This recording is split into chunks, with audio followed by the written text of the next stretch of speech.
So really that's all kind of what I wanted to say for the 10 to 12 reasons of why I'm returning it, because most YouTubers don't really go into the real practicality of using it on a daily basis. They really kind of just talk about what's fantastic about it just to make some good content for YouTube, but I just wanted to be genuine and real with the reasons why. Hey everybody, welcome back to Jimmy is Promo, and today I'm going to explain the 10 reasons on why I'm returning the Samsung Galaxy Fold. Now, if you watched my 72-hour review of the Galaxy Fold, it comes to no surprise that I am returning this device, but it's more than just one reason. So I understood the design of the phone. I knew I was going to fold it, unfold it, fold it, unfold it multiple times in the day, and honestly, you're going to open it up more times than not.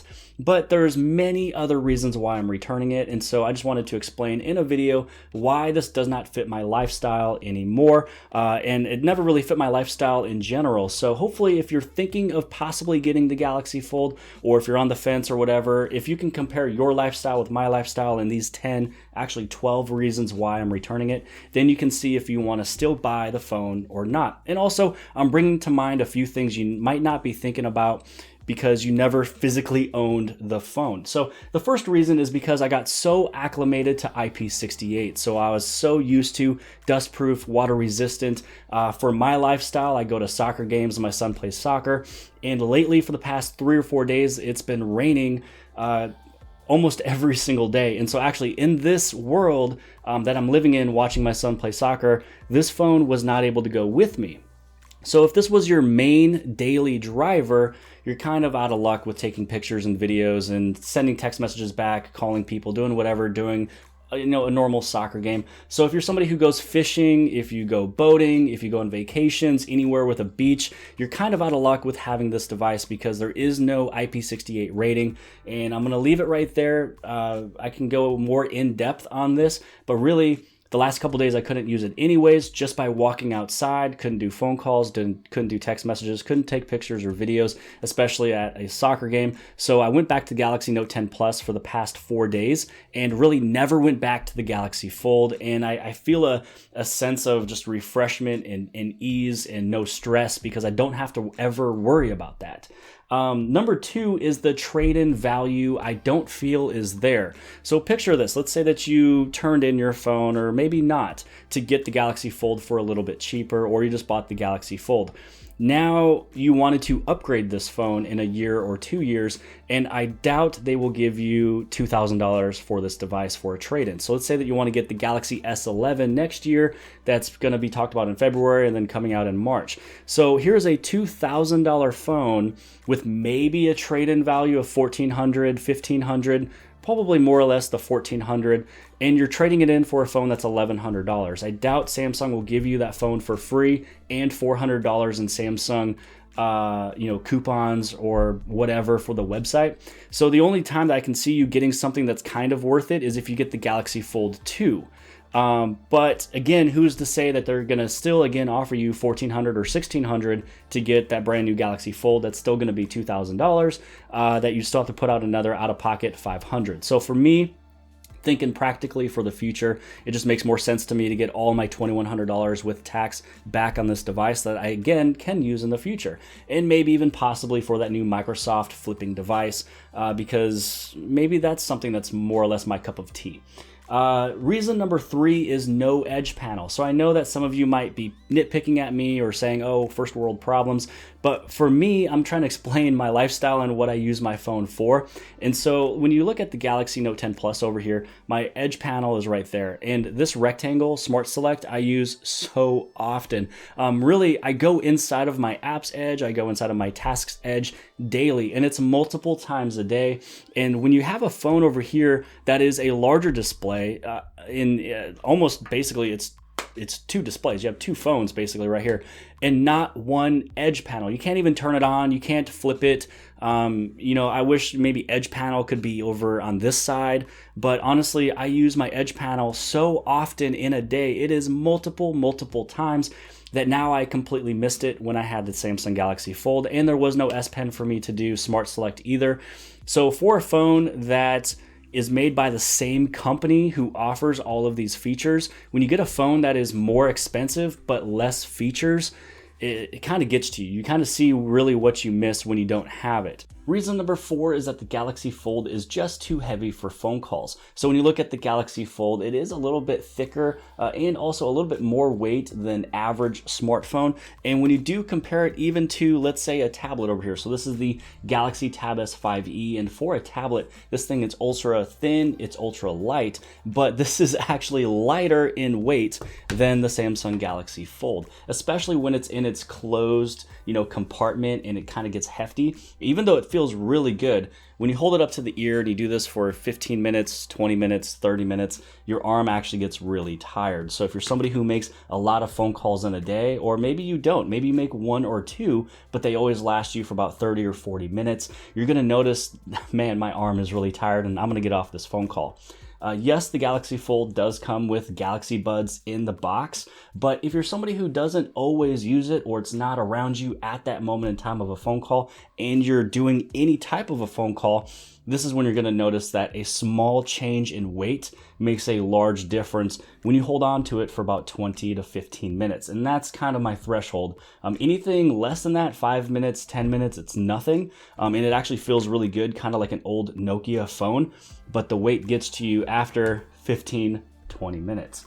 Now, the next one is kind of in lines with phone calls as well. And when I used the Samsung Galaxy Note 10 Plus, one of the things I loved is the call and text continuity with my tablet. So if you have, the Galaxy Tab S4, if you have the Tab S5e, if you have the Tab S6, and you have one of the later Samsung phones, that Galaxy Tab S10 and the Note 10s, you have a thing called call text continuity, which is where if you're not around your cell phone, you'll be able to be on your tablet and you can respond to text message, answer phone calls, and you can make and start conversations with calling and texting. So you don't have to be around your cell phone. As long as they're both logged into their Samsung accounts, they all kind of mesh together. So when I'm not around the cell phone and I'm watching YouTube on the tablet, someone calls me, texts me, I'm able to answer it right there and respond. The Galaxy Fold does not have that. So that's the other thing, is why would I want a phone from the exact same manufacturer and I'm paying twice as much, but I'm getting less features than what was already offered? That's really kind of where some of this point of this video comes from, is it's coming from the same, manufacturer. It's coming from Samsung, but it's missing features. Again, it's kind of like owning or buying, let's say that you owned a Tesla that was $60,000 and you move up to a $90,000 Tesla, but you lose features. If that's going to bother you, this right here is also going to bother you. It's pretty much the exact same thing. Number 6 is talking about the front screen is just too small and it's unusable. So when I go to the Samsung Galaxy Fold, I'm trying to make some text messages.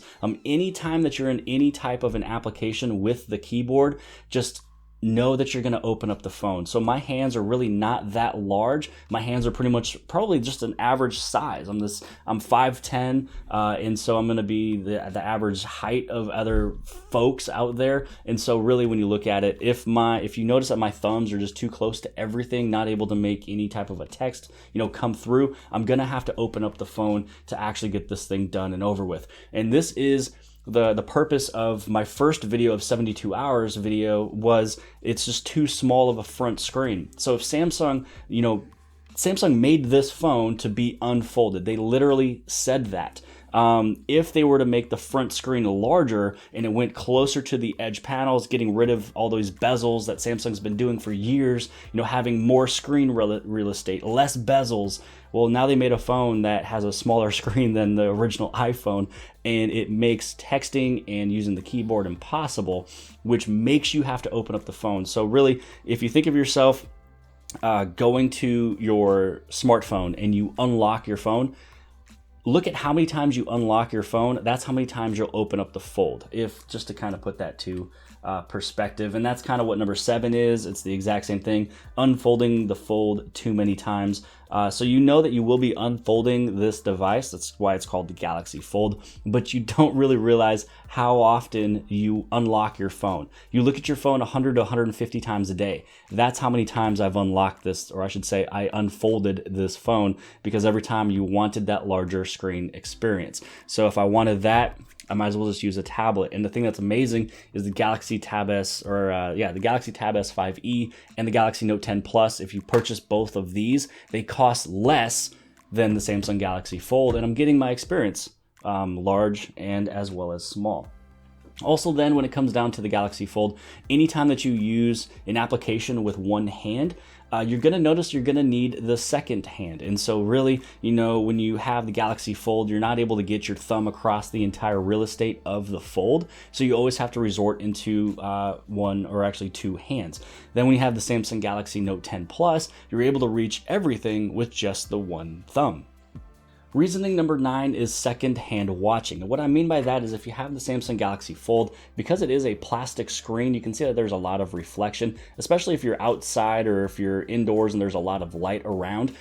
If somebody was trying to watch something with you, so let's say that I found a really funny video, on YouTube, and I wanted to hand it off to somebody, I want them to watch it. Maybe it's on Facebook, I want to watch it with them as well, or maybe I want them to read an article, I want to follow along with them, and I'm watching, to the side. You're not able to see it because it's a plastic screen. The screen visibility is horrible versus, the Galaxy Note 10 Plus. Really, I can put it in any direction and you're able to see and get a really good visible experience because of this AMOLED display and the way that it's just traditionally made.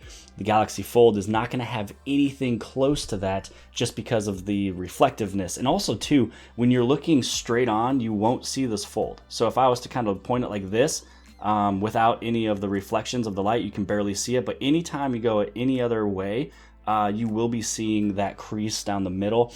And so Samsung's doing really good on the first generation, but really I'm excited for the second generation of the Galaxy Fold just to see, what they do.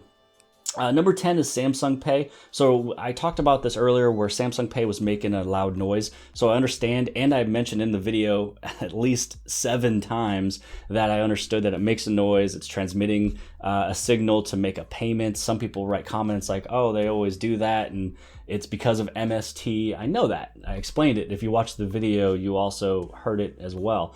But when it comes to the Samsung Galaxy Fold, it is super loud versus all the other Samsung devices. So you might not have even noticed that there was a sound that was being transmitted. You felt the vibration. A lot of times when you go to Samsung Pay and you make a payment, you can feel the vibration, but you won't hear the sound. On the Galaxy Fold, on the other hand, someone next to me in line heard the sound and looked over trying to figure out what was happening. They weren't giving me the look of, oh, you're making a payment with a cell phone. They gave me the look of, hey, what is that noise that's going on? So it was just one of those things. Also, too, I use Samsung Pay literally every single day for my membership cards. So let's say that we go inside of here and I show you my membership cards. You can see that there is a barcode on the top right there. And on the Samsung Galaxy Fold, when you use Samsung Pay, you have to have it when it's in its folded state. And the screen is so small that it does not read the barcode. So I have to angle it and try to take twice as long just to make it scan, when on this one you have a larger experience of the barcode that you're able to just get in and get out and do everything you want. So really, if Samsung was to make the front screen just a little bit larger on the Samsung Galaxy Fold 2, that would take away right around 4 reasons on why I'm returning this device. And one of them, actually 3 of them are pretty major when it comes down to just making the screen larger. It's gonna be a better experience, and then you're gonna have less returns, you're gonna have less buyer's remorse, and that's what's really gonna happen with the Fold. And most people who purchase this device are mostly YouTubers versus the regular general customer. Now, I'm going to finish it off with the last 2. Samsung Pay was the 10th one. But when it comes down to the last 2, and it's ones that I just kind of added in right before this video, first off, I want to mention that the camera is lacking live video focus. So live video focus is something I love to do on the Samsung Galaxy Note 10. It's how I shoot a lot of my videos, actually, personally in my personal life. But the Galaxy Fold does not have that. And it doesn't also have the call text continuity that I mentioned from before, so you're really losing a lot of features. And it doesn't have edge panels. These are things I use on a daily basis that is also making me return it. And then when it comes down to also the noise, so I think you can hear this. Yeah, I think you might be able to hear that. So what you have to do is you have to wipe this area down, the hinge. You have to wipe it off all the time. You can also blow on it like a cartridge. Sometimes I even blow through the center just to make sure there's no dust and stuff. So I don't know what's really going on, but there's a few days where I'll get more grittiness, and then I realize I have to like wipe it all the way down. So I just don't feel comfortable with how much noise it makes right around this hinge. And the thing is that I'm not around a beach. I'm not outside all the time. It's been raining lately, actually. This is just random stuff of just in the house, in the pocket, at the gym, regular daily use. And it's kind of doing a grinding when I open it up, and then now it kind of has a more distinct open sound. So I don't know where it's going to go a year from now or 6 months from now. And so I think that, you know, Gen 1, that's all it is. It's just Gen 1. Generation 2 of the Galaxy Fold, I think is going to be super fantastic. Kind of imagine, you know, the original Galaxy Note was not anywhere close to as good as the Galaxy Note 2. The Note 2 just obliterated how well the Note was, and I think that's what's going to happen with this device. So that's going to be all of the 10, actually 12 reasons of why I'm returning it. You know, the major, biggest one for me was the trade-in value, and basically the front screen experience was just too small. And when you have those two, that's what really kind of pushed it over the edge. I don't think the trade-in value is going to be there, especially if you think you're going to get yourself, you know, the S11 or the Note 11, which is a device of $1,200. You have a $2,000 phone that can maybe give you a trade-in value of $1,400, $1,500. You're not going to get, you know, a Samsung.com, you know, a card for $400 to make up the difference and get a free phone. So trade-in value, I don't think is going to be there for this one. And if Samsung's thought of it, cool. If they haven't thought of it and they're watching this video, you have to think of something for the Galaxy Fold owners who might want to get the S11 and the Note 11 or Galaxy One, whatever you're going to call it, because there's going to be a lot of people pissed off. Sorry, Samsung. Sorry, AT&T for dinging you for a phone, but it did not fit my lifestyle. I wished I was going to love it. I thought I was going to love it. It's a fantastic device. My channel is literally devoted to Samsung. And I'm not going to say what I used to do for my real job for 7 years, but other than that, you kind of get the point. I'm a huge advocate, a huge Samsung fanboy, I guess you can say, but this one just didn't really cut it. And those were all the reasons why, is that practically in the majority of a lot of people's lives, it just doesn't fit in. IP68 is also going to be a pretty big deal with the dustproof water resistance. But hope you guys have liked this video. Hopefully it kind of brought some things to your mind that you didn't hear from other YouTubers, and so I don't think they talk a lot about this stuff that's happening, and that's kind of why I wanted to bring this video to you guys. So hit that like button, hit on subscribe on the very bottom left hand side, and I'll see you guys later.